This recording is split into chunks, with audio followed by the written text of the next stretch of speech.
Today is Wednesday, October 24th, 2018.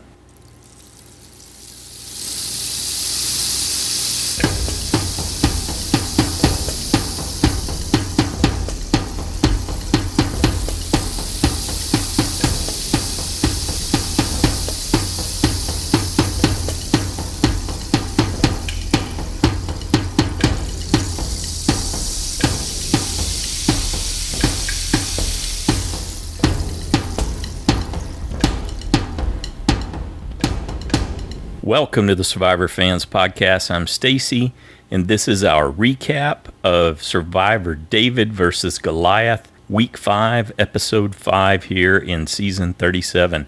This episode was titled Jackets and Eggs. And when I saw that, I thought, now we saw Jeremy coveting Natalie's jacket. So maybe it has something to do with the coveting of jackets, because it didn't make sense otherwise. Jackets and eggs. What is that? Eggs. Don't count your eggs before they're hatched, maybe. I thought there was some logical explanation, but we'll come back to that. I'll be the host for this episode. Joanne's best friend is gravely ill, and she's gone to be by her side and be with her. So you just got me for this one. Previously on Survivor, drop your buffs. The Goliaths have a numbers advantage, and Carl's off to Exile Island where he finds an idol nullifier. The Vuku tribe ends up at Tribal Council. It should be easy peasy. The Goliaths have the numbers 3-2. They should be in charge, but Probst tells us Alec made a big move, which is code for I approve. And then Carl rejoined the Vuku tribe as Natalia got voted out. Okay, so we rejoin Vuku night 11 as Alec and Kara introduce themselves to Carl. And Kara tells us that Alec blindsided her. And Alec's explanation for his decision to get rid of Natalia was, I went with my gut, which is code for I couldn't figure out what to do logically, so I acted emotionally. But he assures Kara that they are still solid. And Kara tells us, I don't believe it. I got to scramble here. Okay, we bounce over to Tiva on day 12. There's sunrise, and most of the tribe there, I think everybody was there but John, so there's 4 out of the 5 there. They were enjoying the sunrise, and cut to Gabby saying that she's feeling the sun, and that means a good future, at which point storm clouds arrive. Because we can't have Gabby feeling happy for too long here, right? So storm starts blowing in. They've got to get off the beach.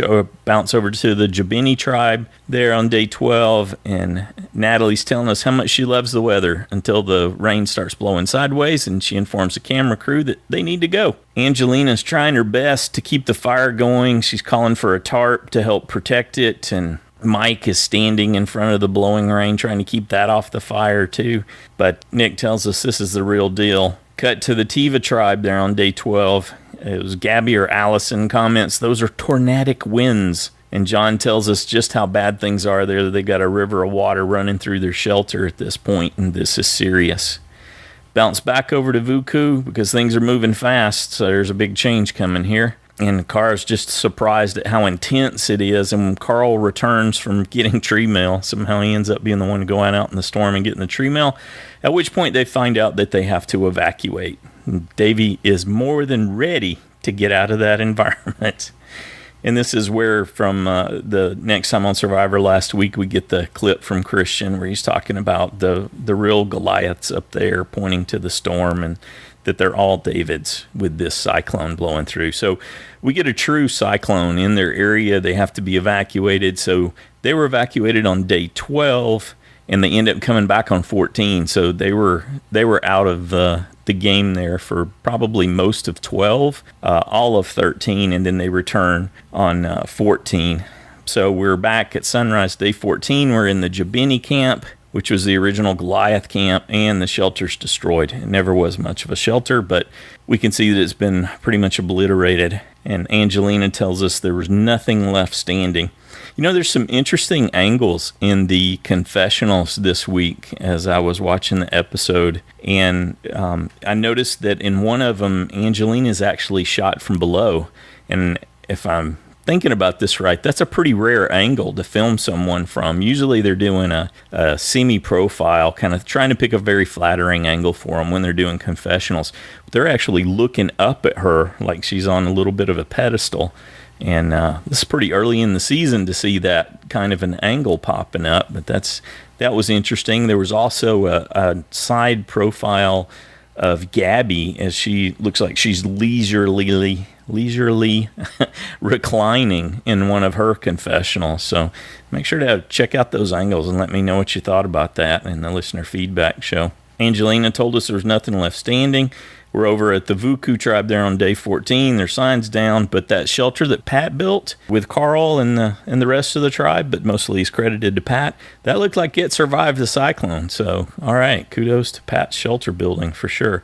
Alec tells us there's a lot of stuff blown down and trees have been knocked over, but when they pan over and you see the shelter, it looks like it's mostly in one piece. There's probably some palm fronds that blew off the top, but that was impressive to see. Okay, over at the Tiva camp, they've got to rebuild, and for some of these folks, this will be the 4th shelter they built because they built it twice at Goliath and then once at Tiva, and now they're getting to build the Tiva shelter again, but didn't seem to get any of them down. They jumped right on it, and Alison's got a plan for how to maybe even make an improvement, so they get started. In Alison's confessional, we get to hear from Alison. So here it is, week 5, and we finally hear from her again after just a brief glimpse of her in the intro, in the first episode there. She's talking about how crazy the game pace is and all these intense events that have been happening. Okay, time for the award-reward challenge. So they're going to do 2 challenges this week, and that's when the other 2 tribes find out that Natalia was voted out. And Kara shakes her head, and Alec is all smiles, at least from what the edit and the camera showed us. So I think Kara was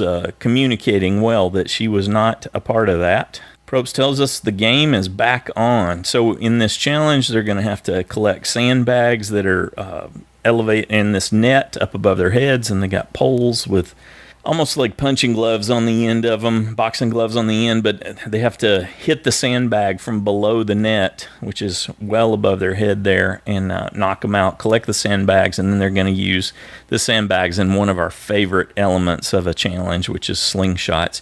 They got 2 targets. They've got to land a sandbag in each of the 2 targets to raise the flags and win.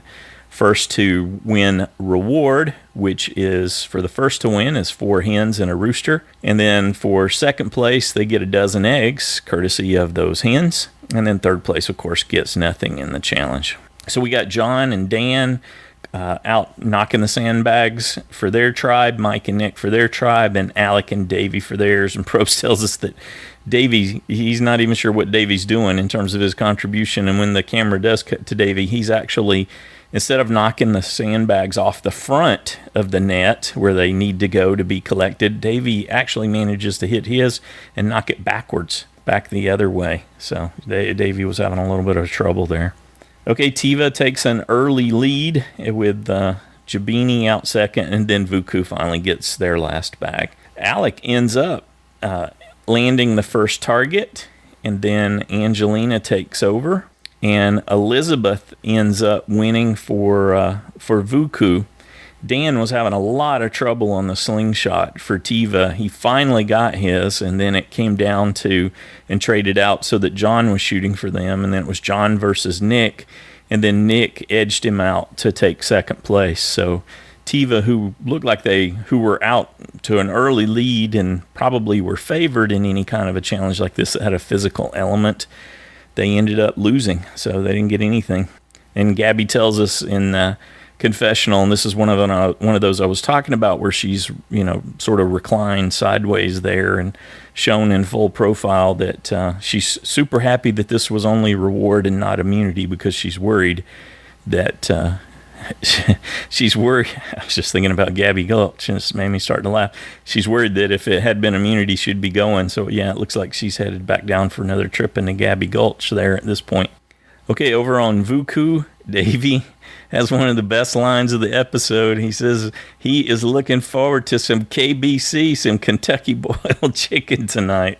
And Kara is working hard, so she is indeed scrambling. So we see her talking to Carl, and she's chatting him up about how she can't trust Alec. And then she's talking to Davie again, saying, hey, we're good. And then we get to see her talking to Elizabeth, and it looks like it might be working. And then Elizabeth tells us she thinks Kara would still rather work with the Goliaths, and Alec needs her more, so Kara's going to have to go if it comes down to it. Over at the Jabeni tribe there on day 14, Natalie congratulates everyone else on their win, she says. And we actually see Natalie make fire. So she actually, for the first time in an episode, we see her make a contribution. And then the piece doesn't last long because it's time to argue about when they should cook the eggs. Lyrsa, who went to culinary school, has got one idea. Obviously, Natalie's not going to go with that. She can't have someone else in charge with an idea. So they proceed to have an argument about that. And then we get the great line from the Next Time on Survivor last week from Mike, where he says that Natalie's got a master's in ungraciousness. And he tells us that he really doesn't want to play with her anymore. He's really lost his patience with her. She's just unbearable to be around.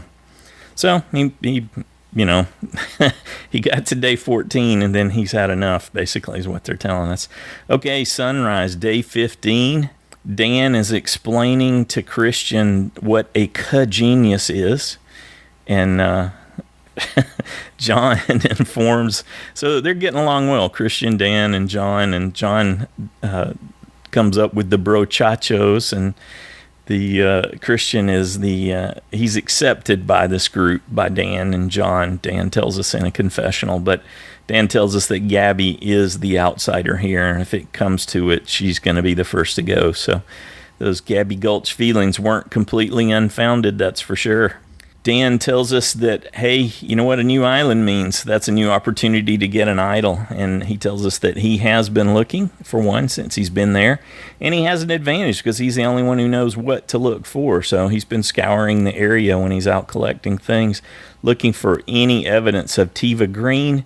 Lo and behold, as he's coming back, we hear the idol discovery music, and he spots a green string, a clue there to the hidden immunity idols, what he ends up with. And it tells us that in the immunity challenge at one of the stations where the ball that's needed to solve a maze is found, underneath where that ball is stored is a hidden immunity idol. So Dan's going to have to come up with some plan to be able to extract that hidden immunity idol in the midst of a challenge, which, while it sounds like it's unlikely that you would be successful, in the past we've known that this has appeared to work very well, and no one's been discovered in the process of extracting one. So actually things are looking good for Dan for sure at this point. He's got an idol and a clue to another one. On to the community challenge. So they've got to climb up and over an obstacle, and then they've got to climb up a ladder, and then they've got to use a rope to lower a drawbridge, and then they've got to lock that bridge in place, and then cross the bridge, and then they have to maneuver a ball through a large snake maze. And I really liked this one. This was it was an interesting challenge in terms of the physical elements and the maze. So there's a slightly curved board that the ball rests on, and we've seen this mechanism before where there's two ropes attached to some bamboo handles, and you use that to raise and lower the left and the right side of the board that the ball is balancing on. And there's a stop near the end, each end of the board. So you can actually roll the ball up against a stop to the left or a stop to the right. And the snake is curving, back and forth. So you have to be really careful because that's it. That's the only thing. So the ball rests against the wooden portion that represents the snake, that as you go from the bottom of the top of the snake up to the very top where there's a hole to place the ball to indicate that it's solved. And so that ball has to rest against this, I guess, the wooden portion, the wooden snake there. And then you use the board, the other board that you can move up and down, left and right by the ropes to slowly move that ball along the outline of the snake without it falling off the back. So very, very clever. I really like this challenge.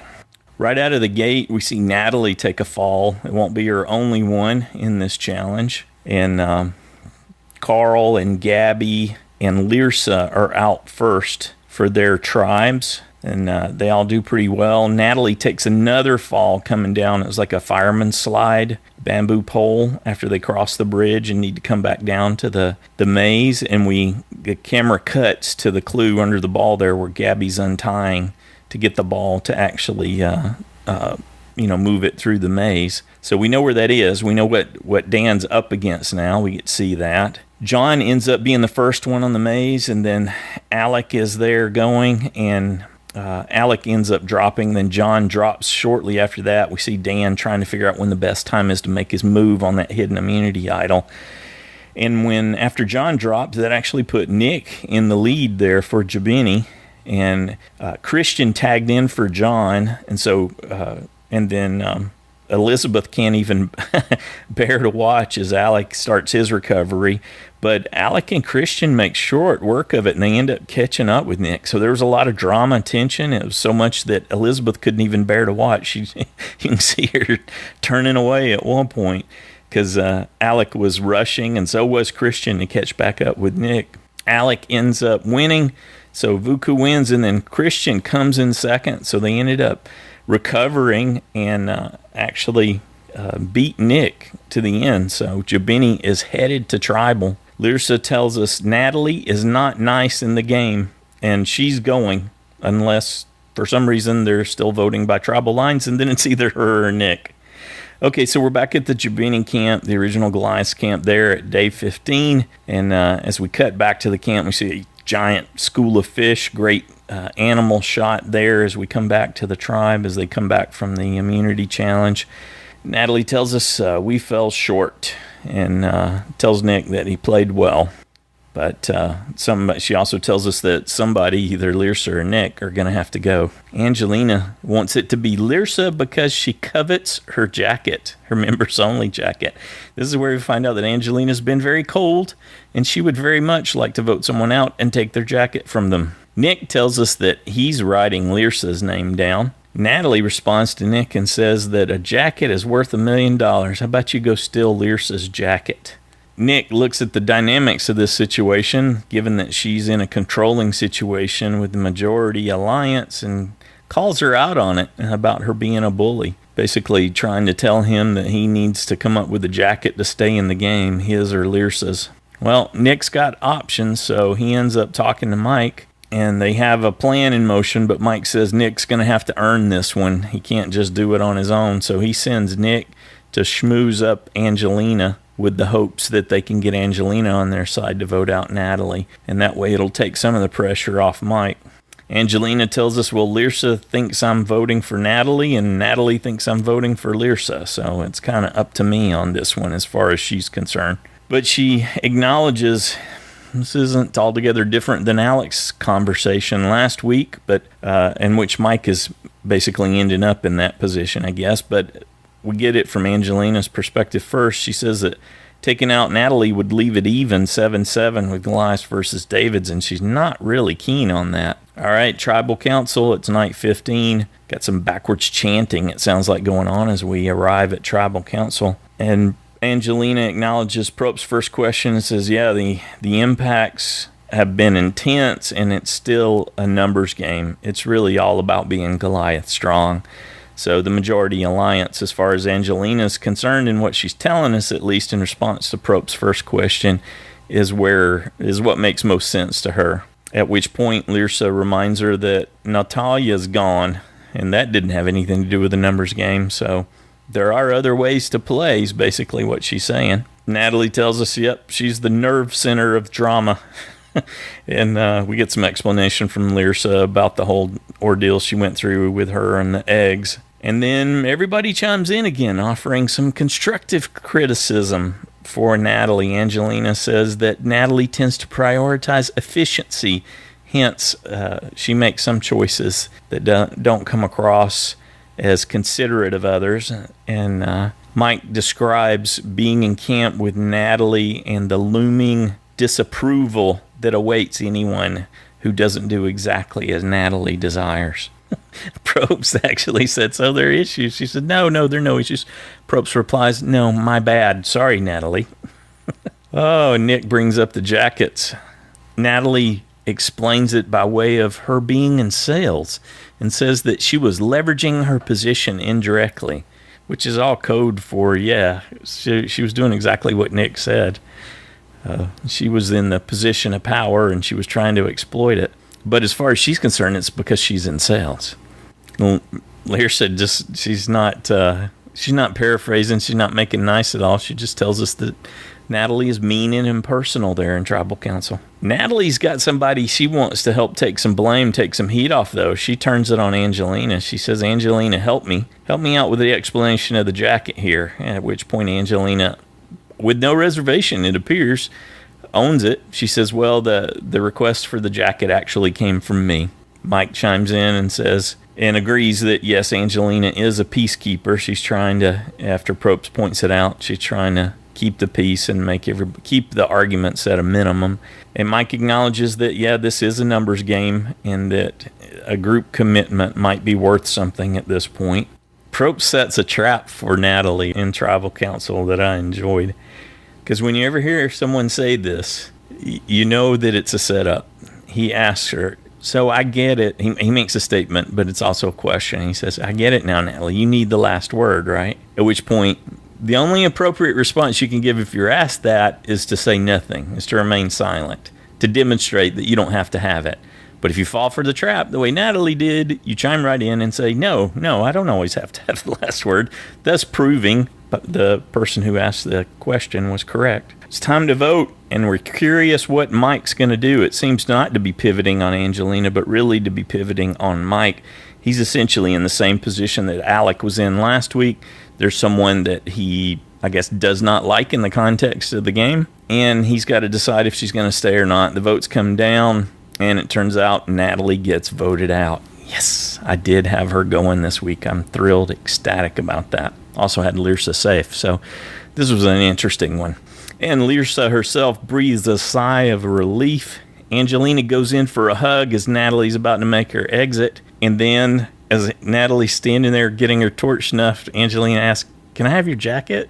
And when Natalie ignores her, because why? Not because Natalie's good-hearted. No, Natalie's going to be vindictive. She doesn't know for sure that Angelina wasn't in on it. So, but poor Angelina, who told us she's been cold the whole time and generally runs cold even in normal life, calls out, Natalie?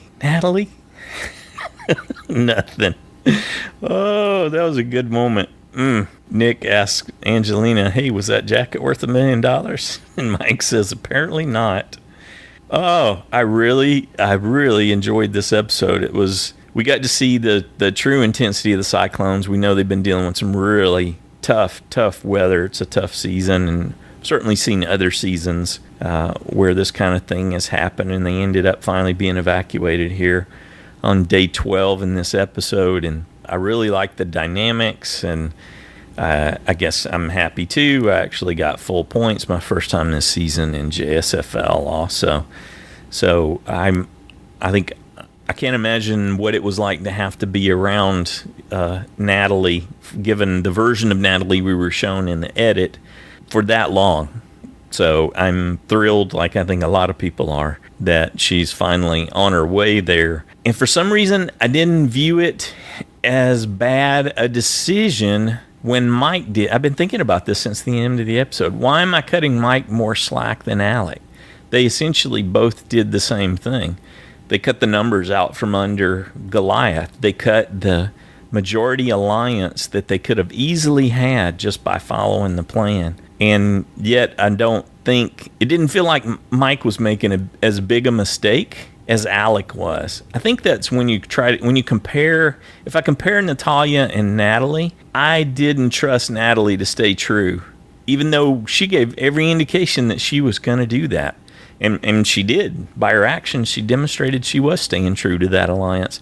But I didn't trust her doing that because of the lack of self-awareness, which was more extreme than Natalya, but from the edit, Natalya seemed to have some lack of self-awareness too. The bossiness and whatever that helped Alec go with his gut and make his decision to let go of her, even though it probably would have been easier to stay in the majority, to have to rebuild something somewhere else. So we end this episode in an interesting place. Angelina, which looked to be in one of the most powerful positions in the game just a couple of episodes before the shuffle, and was being highlighted as playing possibly the best in the game. The only other one who was really giving her a run for money is Elizabeth, is now on the outs. She's a minority alliance member, and she could very well be voted out next off of the Jabeni tribe. Interesting, huh? And Kara's in danger of going too if Elizabeth gets her way on the Vuku tribe. So how things have changed just in 2 short episodes. I guess Natalie seemed like more of an extreme pain than Natalia did, and therefore I can understand Mike's actions a little more. Still going back and forth on that. Why don't I think Mike's decision was just as bad as Alec's? I'm thinking Mike had more options to begin with because he didn't create a visible, dominant sort of persona in the game. So it seems like maybe it makes more sense for him to open his game up to the underdogs, the Davids, because he's got that underdog look anyway, like he summarized when the new Jabeni tribe was formed last week after the shuffle. Okay, next time on Survivor, Probst tells us when battle lines blur, friends become enemies and enemies become friends. So we see that Angelina is definitely in some kind of trouble there on Jabeni, and that Elizabeth's having some kind of trouble with Davie. So things aren't all happy in paradise there on Vuku, even though they have the controlling alliance now. And Alison and Gabby appear to be targeting Dan. That's some interesting developments. So perhaps Alison's coming to the forefront here just before the merge. Maybe we'll see more of her. We did get to see that confessional this week, so that was a huge plus. I'm thinking Jabeni could go. I'm thinking maybe this is the end of Angelina. I don't know. Let's see. If Elizabeth turns on Davie, and Davie and Carl and Kara are aligned, Elizabeth could be in trouble too. Yeah, it's going to be interesting to see how that breaks in the Vuku tribe. Who's Alec going to side with? Because he's got a connection with Elizabeth. And if Alison and Gabby and Christian are aligned, then it would appear that they've got a numbers advantage in Tiva, but they're not aware of Dan's 2 immunity idols now. So that's interesting too. Yeah, this is just still really solid. Week 5, 5th episode. Yet another great one in the bag here. Okay, let's do a JSFL update. So we currently have 2 people tied for first with 23 points apiece. So you had 6 people who lost their USBs, so they'll be looking to make a change to a 5-point USB after the merge. 42 people had Natalie safe. Now you were truly bold. 161 people gained a vote out point for having Natalie set to go. On the side challenge, we have Brandon A. and Jay Kindred in the lead with 21. Cold Mike, Parker, and me are at 20 points. And let's see, Brandon A., Jay Kindred, myself, and Parker all got full points there. Drew, Jeremiah, Jonathan is Awesome, and Rodney are in third with 19 points. Iron Dave is in fourth with 18 points. And James and Shannon, huge surge this week, also with full points in JSFL at 17. So they're 1 point off fourth place now. They started off completely in the hole, 4 points in the hole on the first episode, and they've clawed their way back up with consistently good results and then great results this week in JSFL to where they're only 1 point away from Iron Dave. They're nipping at your heels, buddy. All right, good deal. Well, I'm excited for the listener feedback show. Looking forward to hearing what you thought about that. So I've taken care of the recap this week. Now we're going to turn it over to you, the super fans, and it's your turn to weigh in with your assessment of what you saw. Bring your particular perspective on the world and your life experience to bear on this episode, and also to make some predictions for what we might expect next. Always a great time. What a huge, phenomenal show we had last week. Hope to have all of you coming back and more. Before I get to the numbers and the email and all that, I just wanted to remind everyone that when you're doing the recording, whether you call the voicemail or you're recording on your own, remember to try to find a quiet environment and remember to sort of be still. There's been a lot of noise, and I've been having to cut portions out of audios where people are either moving the phone in their hand if they're calling the voicemail, so there's like lots of rattling, rustling to the point where it actually drowns out what you're saying, or maybe just some fidgeting while you're recording on your own. Be cognizant of where whatever your recording device is. I'm assuming most of you are recording on your phones, but just be aware of that. So sort of be still and be quiet if you can while you're recording your feedback, and that way I'll get more usable content. But keep it in that 3-minute range so that we can get everybody in. What, it was like an hour and a half show last week. That was fantastic. The voicemail line, 206-350-1547. Toll free, 844-643-8737. The email, joanneandstacyshow@gmail.com. If you're not comfortable recording, calling the voicemail, having your voice be in the show yet, write it up and either Joanne or I will read it into the listener feedback show on your behalf. Yeah, I'm excited. What an interesting episode. A lot going on. The dynamics, there's a lot up in the air. Where's the control really? How long is it going to last? So much going on this season. Looking forward to hearing your thoughts and views on that too. Have a good one.